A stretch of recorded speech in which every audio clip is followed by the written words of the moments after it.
तो इस पर जो है हम लोग जो है रिजोल्यूशन ऑफ वेक्टर के आधार पर जो रिजल्टेंट निकालने के लिए एक क्वेश्चन देखते हैं। जैसे कि तुम्हारा एक क्वेश्चन है तुम्हारा एस टी वर्मा के बुक में, जो कि physics and mathematics second exercise है, उसमें क्वेश्चन नंबर 5 है। तो क्वेश्चन नंबर 5 में तुमको कुछ इस तरह से क्वेश्चन, 3 वेक्टर उसमें दिया हुआ है और उन तीनों का रिजल्टेंट निकालना है। तो उन तीनों का रिजल्टेंट को हम रिजॉल्व करके क्या कर सकते हैं, निकाल सकते हैं। देखें, जैसे ये एग्जाम्पल है तुम्हारा, जो तुम्हारा एक एक्सरसाइज में दिया हुआ है, ये लिख देते हैं H C Verma exercise 2 question 5। ये तुम्हारा वेक्टर है ओ ए वेक्टर है तुम्हारा, जिसका कि मैग्नीट्यूड 2.0 मीटर है और एंगल ये बना रहा है 30 डिग्री का। और दूसरा एक वेक्टर है तुम्हारा, ये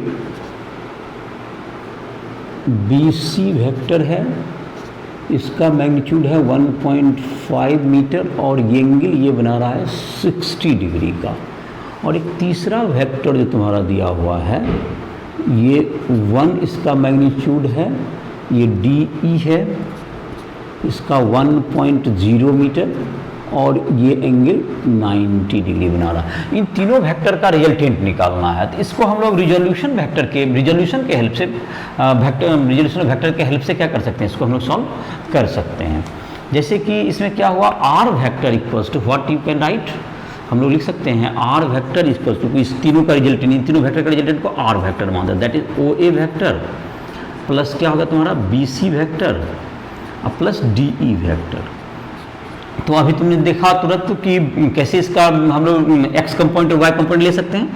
रिजल्टेंट का जो एक्स कंपोनेंट होगा वो कितना होगा, ये ओ ए के X component plus B C के X component plus D E के एक्स कंपोनेंट के इक्वल होगा। तो रिजल्टेंट जो आर एक्स होगा वो कितना होगा, ओ ए का एक्स कंपोनेंट कितना है 2.0 और एक्स एक्सिस से कितना एंगल बन रहा है, ये तुम्हारा, इसको हम लोग एक्स एक्सिस मान लें, इस लाइन को हम लोग क्या मान लेते हैं, इसको ये एक्स एक्सिस हो तुम्हारा, एक्स कंपोनेंट हो जाएगा और इधर की तरफ क्या हो जाएगा तुम्हारा वाई का एक कंपोनेंट हो जाएगा तुम्हारा, फिर वाई एक्सिस मान लो। तो ये होगा तुम्हारा 2.0 cos 30 cos 30 डिग्री, ये होगा तुम्हारा एक्स कंपोनेंट। और इसका हो गया तुम्हारा, ये देखो इसका जो एक्स कंपोनेंट होगा ये तुम्हारा इधर की तरफ एक्स कंपोनेंट, अगर इसके दो पार्ट में, एक ऊपर जाएगा और एक इधर भाग रहा है इस वेक्टर का, तो इसका एक्स कंपोनेंट में क्या लिखना पड़ेगा, हमको माइनस लिखना पड़ेगा। तो चूंकि निगेटिव साइड जा रहा है तो ये हो गया तुमको minus 1.5 cos 60 degree plus 1.0 metre into cos 90 degree, जो कि नीचे जा रहा है, एक्स एक्स एंगल बन रहा है। तो इसको कैलकुलेट कर लेते हैं। तो that's equals to 2 into √3/2 minus 1.5 into cos 60 half हो गया और कॉस 90 जीरो हो गया ये। तो दैट्स इक्वल्स टू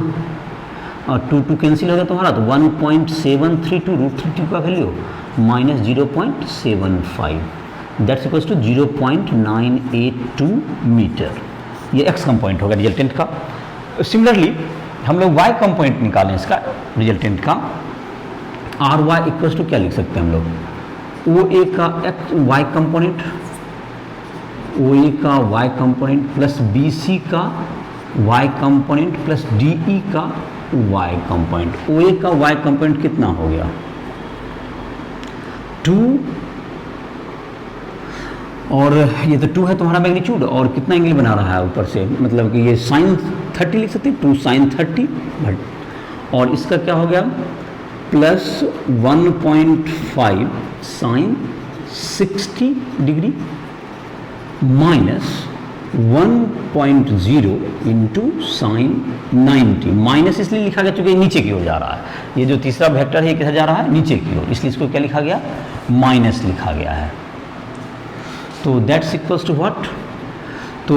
2.0 मतलब 2 इंटू इसका वैल्यू हो गया हाफ साइन 30 प्लस 1.5 इंटू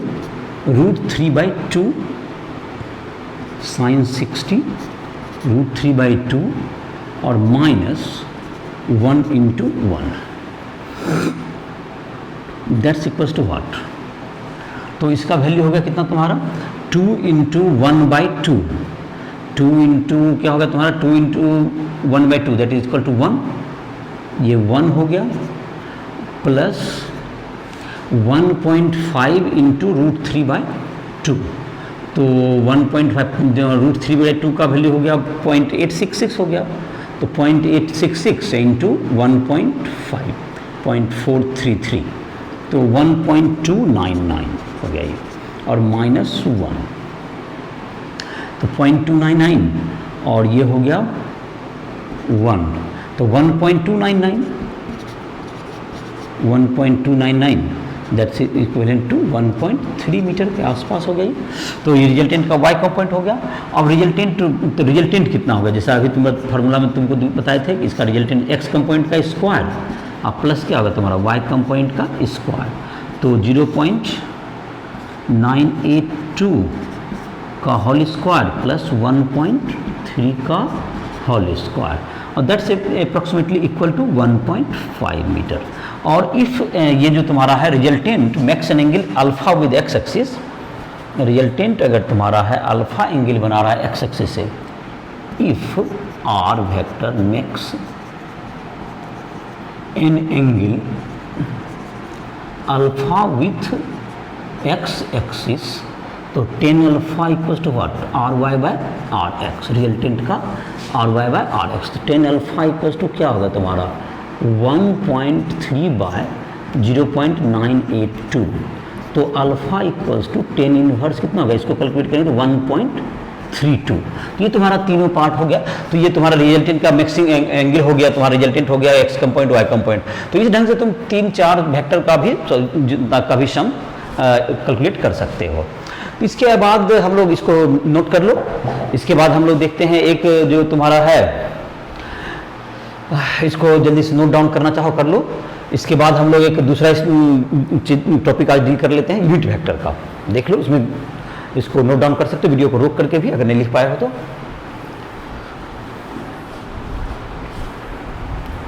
और भी क्वेश्चंस जो है एस्टेरमा बुक का जो भी है तुम्हारा या एनसीईआरटी का,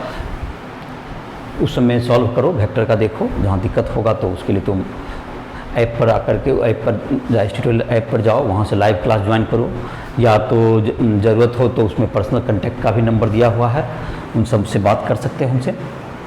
और जहाँ भी दिक्कत हो तो उसमें समाधान किया जाएगा। और सबका नोट्स भी तुम्हें मिल जाएगा उस पर, physics chemistry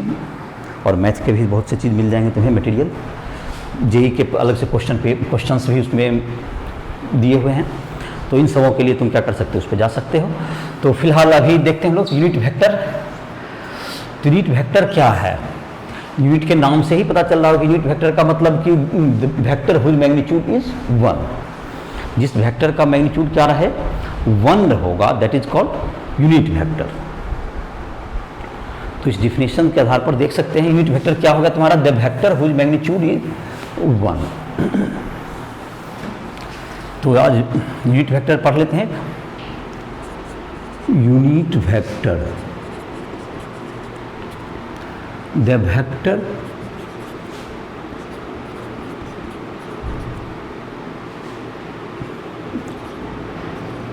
which has magnitude,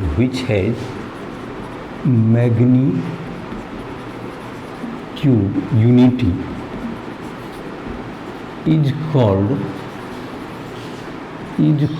unit vector. Unit vector तो जिसका कि मैग्नीट्यूड 1 हो उसे हम लोग यूनिट वेक्टर कहेंगे।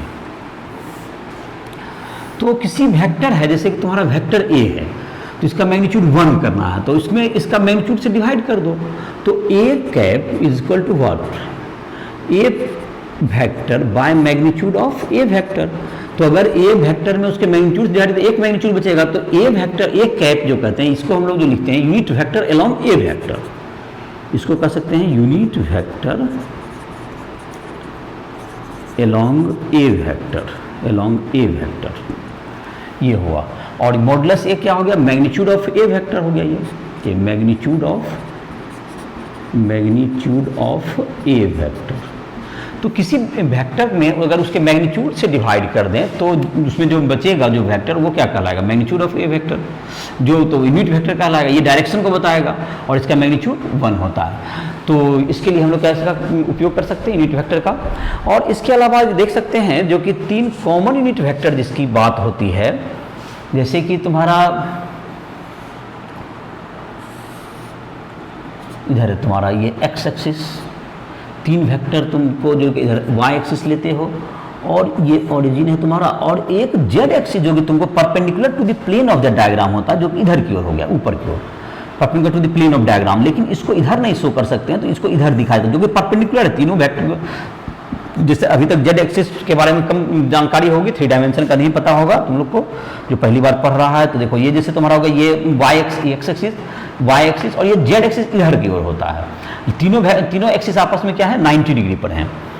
तो लेकिन यहाँ पर क्या है कि अब ऊपर तो कोई तुम अपने पेपर पर या हम अपने बोर्ड पर क्या नहीं कर सकते, इधर की ओर पेन को ड्रॉ नहीं कर सकते हैं। तो ये एक तरीका है इसको रिप्रेजेंट करने का। But angle between the all 3 vectors 3 axis X Y and Z axis is perpendicular to each other, they are perpendicular to each other, mutually perpendicular to each other. तो इसके अलोंग हम लोग एक यूनिट वेक्टर आई cap कहते हैं। इसके along जो x axis के अलोंग यूनिट वेक्टर को आई कैप से दिखाते हैं, इसके अलोंग यूनिट वेक्टर को जे कैप देते हैं, और जेड एक्सिस के अलोंग जो यूनिट वेक्टर होता है इसको हम लोग के कैप से, ये काफ़ी फेमस यूनिट वेक्टर है, आई जे के से रिप्रेजेंट करते हैं। कोई भी मूवमेंट अगर एक्स के डायरेक्शन में हो तो उसे हम लोग जैसे कि कोई पार्टिकल 2 मीटर चला एक्स डायरेक्शन में, तो उसका अगर कोई कह रहेगा डिस्प्लेसमेंट क्या हुआ तो 2i कैप आप कह दीजिए, तो किसी को भी पता चल जाएगा कि ये एक्स डायरेक्शन में मूव किया होगा। तो ये रिप्रेजेंट करने का एक कॉमन तरीका है, जिसके आधार पर हम लोग क्या कर सकते हैं, किसी को रिप्रेजेंट करते हैं कि कितना गया, तो उसके मूवमेंट को हम लोग रिप्रेजेंट कर सकते हैं। तो आई जे के हेल्प से क्या कर सकते हैं हम लोग, रिप्रेजेंट करेंगे। अब जैसे तुमको तो कुछ जैसे कि इसमें 2 डायमेंशन में कुछ रिप्रेजेंटेशन देखते हैं कि बॉडी कहाँ गया, तो इसको देखते हैं। इसको जैसे यहाँ है तुम्हारा, मान लेते हैं कि एक पार्टिकल है जहाँ ऑरिजिन से यहाँ से स्टार्ट किया, ये पहले एक्स की तरफ ए तक गया, यहाँ तक ए तक गया, और ये चला 2 मीटर तक चला। ये कितना चला, 2 मीटर मैंने अभी जैसे कहा, और फिर ये चला गया इस डायरेक्शन में कुछ दूर चला, दैट इज ये 3 मीटर मान लिया जाए, ये 2 मीटर, ये क्या होगा 3 मीटर, ये बी तक गया। तो इस पार्टिकल का जो डिस्प्लेसमेंट हुआ जो कि ओ से यहाँ तक मिला दें, ये तुम्हारा हो गया ये पूरा। तो इसका जो इसको रिप्रेजेंट करने का तरीका एक होगा कि एक्स डायरेक्शन में कितना गया ये 2, तो इसको 2i + 3j, जो क्या लिख सकते हैं हम लोग 2i + 3j। तो O B vector equals to O A vector plus A B vector, इस रूप में लिख सकते हैं। और O B vector equals to what, इसको हम लोग आप रिप्रेजेंट कर सकते हैं, तो एक्स एक्सिस की तरफ 2i गया, तो इसलिए 2i + 3j। तो ये इसमें इनबिल्ट हो गया कि ये x के डायरेक्शन में, अगर निगेटिव x में जाएगा तो -2i, अगर निगेटिव y में नीचे जाएगा तो -3j। इस तरह से कर सकते हैं हम लोग। तो 2 डायमेंशन में कभी भी किसी चीज़ को क्या कर सकते हैं, इसको डिस्प्लेसमेंट को हम लोग 2 मतलब कि अगर एक मतलब 2 डायरेक्शन में अगर चल रहा हो एक दूसरे के परपेंडिकुलर, अगर मानते हैं जमीन पर चल रहा है, प्लेन रोड पर चल रहा है, तो इस ढंग से हम कभी भी क्या कर सकते हैं, तो इसके डिस्प्लेसमेंट को नोट कर सकते हैं। लेकिन यही चीज़ अगर 3 डायमेंशन में हो जाए, जैसे इस रूम में है, हम लोग जिस रूम में खड़े हैं, यहाँ पर जब तक कि कोई पार्टिकल जमीन पर चल रहा है, तो ये 2 डायमेंशन का केस हुआ, और एक पर्टिकुलर लाइन के लंब जा रहा था, it is the case of 1 dimension. और इस जमीन पर कहीं भी जा रहा है तो ये क्या कहलाएगा, इसको 2 एक्सिस के हेल्प से हम लोग जैसे समझ लेंगे यहीं पर, जैसे कि इधर की तरफ एक्स एक्सिस तुम्हारा, इधर वाई है, तो हम हमारा पैर जहाँ पे अभी खड़ा है, हम जहाँ हैं, तो उसका क्या कर सकते हैं, इधर की तरफ कुछ मूवमेंट गया होगा, इस साइड में गया तो एक्स यहाँ 5 मीटर का तो 5i, फिर इस इधर की तरफ इस साइड आया तुमने 2 मीटर आया, तो इस इधर कितना होगा 5i प्लस 2j। तो इस प्रकार से हम क्या कर सकते हैं, इसको रिप्रेजेंट कर सकते हैं। लेकिन जब हमको ये पेन अभी जहां पर है तुम्हारा, ये यहाँ पर है, तो ये जो तुम्हारा अभी जहां पर है, इसको अगर हम लोग वहां ऑरिजिन से अगर दिखाना चाहेंगे एक जगह, तो ये 5i प्लस 2j और यहाँ पर इतना हाइट पे भी आया, तो हाइट के रिप्रेजेंट करने हमको किसकी जरूरत पड़ेगी, के की। तो इस प्रकार 3 डायमेंशन की जरूरत पड़ेगी। तो इस रूम में अगर किसी को रिप्रेजेंट करना है तो 3 डायमेंशन की जरूरत पड़ेगी। तो समझ गया होगा कि अगर हम लोग को किसी जगह चीज को 3 परपेंडिकुलर डायरेक्शन में जाना है, जैसे मैंने कहा अभी रूम में जैसे तुम्हारा ऊपर उठ के जो मेरा पेन का पोजीशन था, उसको रिप्रेजेंट करने की किसकी जरूरत पड़ेगी, उसके रूम में किसी को रिप्रेजेंट करना है तो उसके लिए किसकी जरूरत पड़ जाएगी, तुमको 3 डायमेंशन की जरूरत पड़ेगी। तो उसमें के की भी आवश्यकता पड़ेगी। जैसे कि अगर हम लोग इसको समझना चाहें, एक क्यूबॉइड करके इसको बना करके फिगर को समझ सकते हैं। एक जैसे कि तुम्हारा हो गया क्यूबॉइड बना लेते हैं, देखो समझ में आएगा कुछ। एक पहले देख लेते हैं पोजीशन वेक्टर, एक क्वांटिटी और डिफाइन कर लो, उसके बाद देखते हैं कि एग्जांपल देते हैं तुमको समझने के लिए। Position vector, position vector, the vector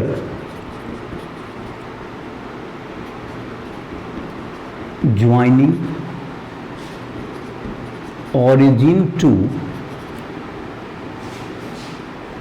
a point is called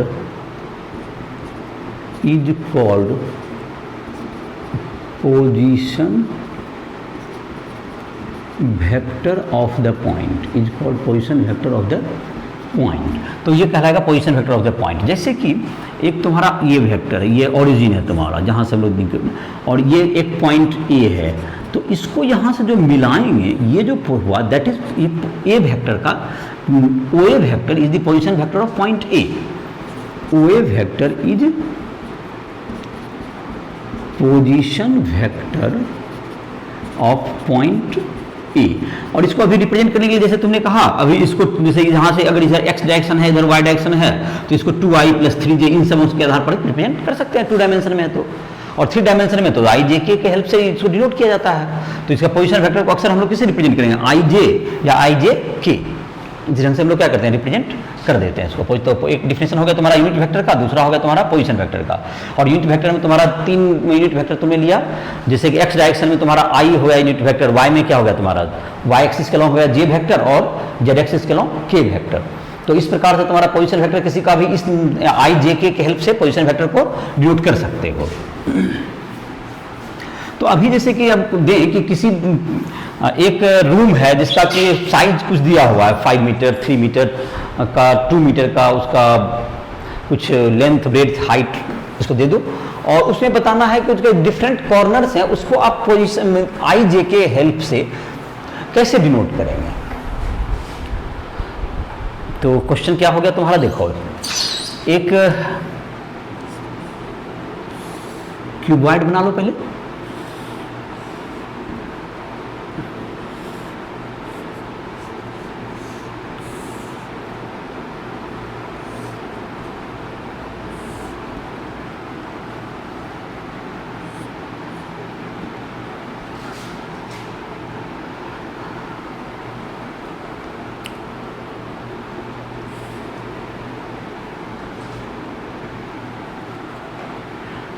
तो ये जो क्यूबॉइड तुम्हारा बन गया,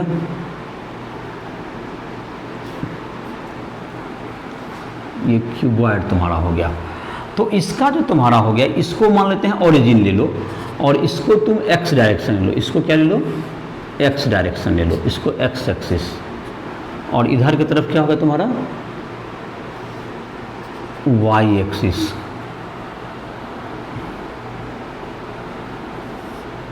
इधर z एक्सिस, a इधर हुआ, इधर की तरफ क्या होगा तुम्हारा, ये b हो गया, इधर की तरफ c हो गया। इसको मान लेते हैं हम लोग, ये d, ये हो गया e,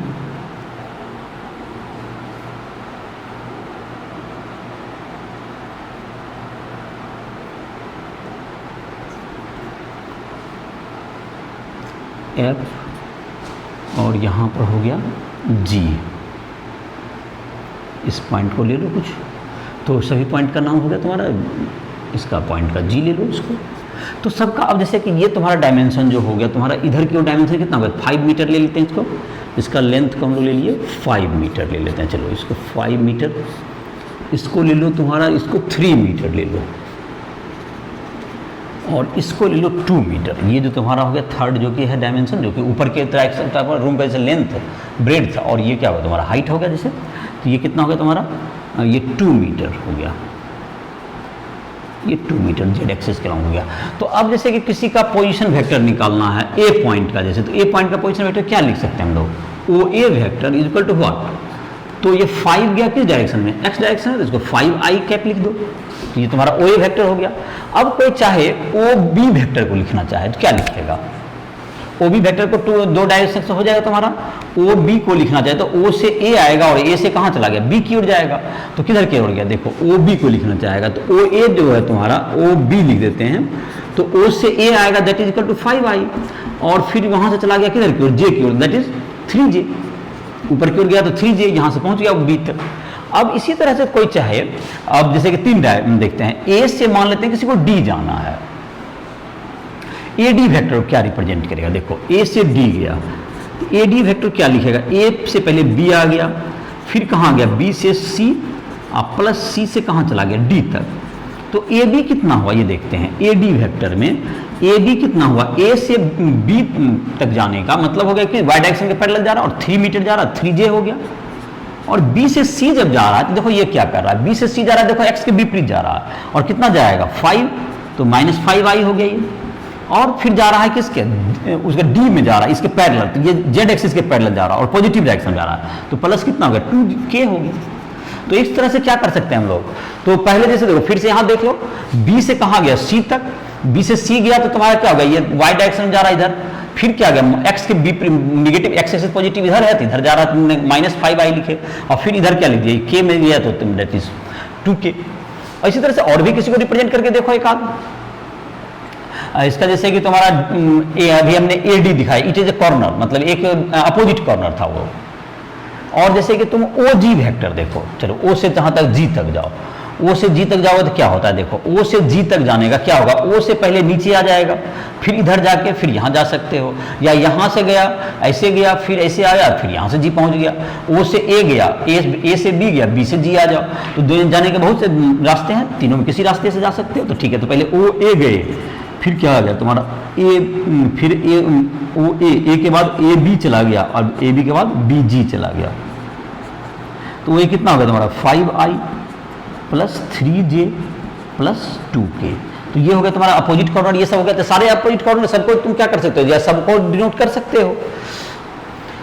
तो या ओ एफ को क्या रिप्रेजेंट करोगे, देखो ओ एफ रिप्रेजेंट करो, तो ओ से एफ जाओगे तो क्या कर सकते हो, ओ से तुम कहाँ चले जाओ, ए तक जाओ, ए से एफ आ जाओ, ओ एफ को रिप्रेजेंट करना है तो ओ ए प्लस ए एफ, तो कितना हो जाएगा ये, ओ ए कितना है 5i और ए एफ कितना है 2k, मैंने पॉजिटिव ही जा रहे हैं, अगर उल्टा जाएंगे तो हम लोग माइनस लिखेंगे, -2k लिखेंगे, तो इस तरह से तुम सारे को किसी इसमें लोकेट कर सकते हो, तो इसका सबका पोजीशन वेक्टर सारे पॉइंट्स का इसको डिनोट कर सकते हो, कुछ मैंने बता दिया, कुछ का प्रैक्टिस कर सकते हो, तो उसके बाद फिर तुमको जो जहाँ भी अगर कोई डाउट हो तो उसमें पूछो। तो ये तुम्हारा हो गया, ये तुम्हारा पोजीशन वेक्टर वगैरह हो गया, ये तुम्हारा निकल गया। अब तुमको जो है इसमें पोजीशन वेक्टर समझ में आया, यूनिट वेक्टर भी समझ में आ गया होगा। अब जैसे कोई वेक्टर के द्वारा मैग्नीट्यूड वगैरह निकालना हो, डायरेक्शन निकालना, कोई वेक्टर है उसको कैसे निकालते हैं हम लोग, कोई वेक्टर दिया हुआ जैसे कि 3i + 4j, तो उसका मैग्नीट्यूड क्या होगा, उसका डायरेक्शन क्या होगा, इसको कैसे निकालेंगे, तो इसको देख लेते हैं। इसको लिखना चाहो लिख लो, ओके, बढ़िया समझ लो इसको, डायग्राम को अपना वीडियो को रोक के इसको बनाओ।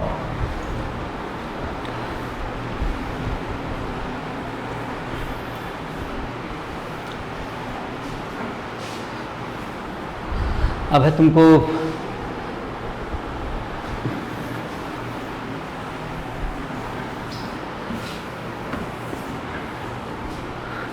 दिखा रहे थे इसका कि जैसे कि मान लेते हैं सबसे सिंपल एक 3i + 4j वेक्टर है, तो उसका मैग्नीट्यूड क्या होगा, कोई पूछ रहा है, तो ये 3i और 4j जो होगा, 3x की तरफ 3 आया होगा, इधर 4 गया होगा, 3i प्लस 4j, तो ऐसा होगा ये वेक्टर, ये 3 होगा, ये क्या होगा 4 होगा, और ये तुम्हारा ये जो वेक्टर हो गया दैट इज आर वेक्टर इसको कहें, तो आर ये एक्स एक्सिस का रंग 3 है, तो ये आर वेक्टर इक्वल टू क्या होगा 3i प्लस 4j। तो मॉडुलस आर वेक्टर क्या होगा, तो ये परपेंडिकुलर है, तो root under 3 square plus 4 square, root under 3 square plus 4 square is equal to 5। और एंगल कितना ये बना रहा है, अगर ये पूछा जाए तो ये एंगल कितना हो जाएगा 10 अल्फा, 10 अल्फा इक्वल्स टू क्या हो गया 10 अल्फा इक्वल्स टू 4/3। इसका डायरेक्शन के लिए तो टेल बाय जाहिर है कि बताए थे कि ऐसे बुक में 10 अल्फा इस सब का वैल्यू 4/3 है, तो कितना होगा 53 डिग्री, 3/4 का 37 डिग्री, इसका बिल्कुल यूज किया जाता है, इसलिए इसको 30 degree 53 degree with X axis. इसका डायरेक्शन भी हो गया, तो ये आर वेक्टर का, तो इसका आई जे में रहे तो तुम इस ढंग से क्या निकाल सकते हो, इसका मैग्नीट्यूड और डायरेक्शन फाइंड आउट कर सकते हो। और अगर के में रहेगा, आई जे के दोनों का रहे, ये टू डायमेंशन में है, तो जैसे कि अगर माइनस भी होता तो भी मैग्नीट्यूड तो वही रहता, डायरेक्शन में अपना तुम जैसे भी एंगल से निकाल दोगे। अगर 3 डायरेक्शन में 3 मैग्नीट्यूड में, जैसे R vector equals to 3i plus 4j plus 5k, ऐसा है 3i plus 4j plus 5k, ऐसा है, तो इसका मैग्नीट्यूड क्या होगा, तीनों आपस में परपेंडिकुलर होता है, तो इसका भी मैग्नीट्यूड निकालेंगे, क्या करना होगा root under 3 square plus 4 square plus 5 square is equal to root 50 equals to 5√2, तो इसका 5√2 हो जाएगा तुम्हारा मैग्नीट्यूड। और जहाँ तक इसका एंगल के लिए हम लोग डायरेक्शन कोसाइन का यूज करते हैं कि एक्स एक्सिस से कितना एंगल बनाएगा, जैसे एक्स एक्सिस से कितना एंगल बनाएगा तो कॉस अल्फा उसके लिए डिफाइन करते हो, तो डायरेक्शन कोसाइन करते हैं, तो कॉस अल्फा इक्वल्स टू क्या, जो एक्स कंपोनेंट है 3 बाय मॉडुलस आर, इसको 3 by modulus R that is equal to X axis से बनाया गया एंगल हुआ, अल्फा बीटा गामा कहता है, alpha equals to cos inverse 3/5, cos direction cosine तुम्हारा cos alpha and cos alpha ही के रूप में कर दो, तो कॉस अल्फा इक्वल्स टू क्या होगा 3/5, ये कहाँ से, ये angle with X axis, alpha is angle with X axis, angle with X axis. Cos beta क्या हो जाएगा तुम्हारा इसी टाइप से 4/5, cos beta equals to 4/5, cos gamma equals to what 5/5, तो ये 1 हो गया, तो ये अल्फा क्या होगा, बीटा हो गया एंगल विद वाई एक्सिस, और ये गामा हो गया एंगल विद जेड एक्सिस। तो जिसको हम लोग LMN के नाम से भी जानते हैं, इसको जैसे कि मैथमेटिक्स वेक्टर में पढ़ोगे, इसको डायरेक्शन कोसाइन कर देता है, तो इसकी ज़्यादा जरूरत फिजिक्स में कभी पड़ेगी तुम्हें, तो ये तुम्हारा तुम इस पर ध्यान दो, इस पर ज़्यादा तुम्हारा जरूरत पड़ेगा, अगर थोड़ा बहुत डायरेक्शन उसमें इसकी डायरेक्शन की कम ही जरूरत पड़ती है, LMN के रूप में डायरेक्शन कोसाइन के रूप में जानते हैं, कुछ डायरेक्शन 3 डायमेंशन का ही बता दिए, तो इसको देख लो। तो तुम्हारा यूनिट वेक्टर उसका डायरेक्शन हो गया, इससे जुड़ा हुआ जो क्वेश्चंस वगैरह है जो भी जिस बुक में, तो इन सबों को सॉल्व कर सकते हो। और अब तुम्हारा बच गया इस चैप्टर में वेक्टर में, जो कि तुम्हारा क्वेश्चंस वगैरह सॉल्व करो, जहाँ पे दिक्कत हो तो पूछ भी सकते हो। 2-3 क्वेश्चन मैंने इसमें कुछ एग्जाम्पल्स बता दिया है, वीडियो को छोटा रखने के लिए ज़्यादा क्वेश्चन वगैरह डील नहीं किए, और कुछ क्वेश्चन बन भी जाएंगे तुम्हें, जहाँ भी तुम्हें दिक्कत हो तो आकर के ऐप पर आकर के उसे पर्सनल कॉन्टैक्ट भी कर सकते हो, आकर के लाइव क्लास ज्वाइन कर लो। और जो इस चैप्टर में बच गया तुम्हारा, जो अगला वीडियो में जो कि डॉट प्रोडक्ट और क्रॉस प्रोडक्ट बचा, उसको शामिल करेंगे। ठीक है, थैंक यू फॉर